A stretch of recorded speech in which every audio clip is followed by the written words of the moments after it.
এক সময়ের কথা, এক ঘন জঙ্গলে বসবাস করত এক অহংকারী সিংহ। ছিল বনের রাজা, আর সব প্রাণীরা তাকে ভয় পেত। সিংহটা ভাবত তার চেয়ে শক্তিশালী আর বুদ্ধিমান কেউ নেই। একদিন সে হাঁটতে হাঁটতে জঙ্গলের ধারে এক ছোট্ট বিড়ালকে দেখতে পেল।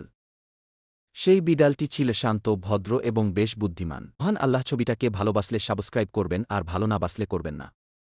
সিংহ হেসে বলল, এই বিড়াল, তুই এত ছোট, তোকে দেখে হাসি পায়। আমি সিংহ, বনের রাজা, তোকে দেখলে কারো ভয় তো নয়, বরং মায়া লাগে। বিড়াল নম্রভাবে জবাব দিল, রাজা সাহেব, গায়ের জোর থাকলেই বুদ্ধিমান হওয়া যায়। কখনো কখনো ছোটরাও বড় শিক্ষা দিতে পারে। সিংহ এটা শুনে আরও রেগে গেল। সে বিড়ালকে চ্যালেঞ্জ করল, তাহলে প্রমাণ দে, তুই আমার মতো শক্তিশালী না হলেও আমার চেয়ে বুদ্ধি। এই কথা শুনে পাশ থেকে অ্যানিমাল রুমেল, যে জঙ্গলে নতুন এসেছিল, বলল, দুইজনকে একটা পরীক্ষায় ফেলতে পারে, দেখা যাক কে বেশি বুদ্ধিমান। সবার সম্মতিতে রুমেল একটা খেলা তৈরি করল। কে আগে নদীর ওপারে পৌঁছাতে পারে।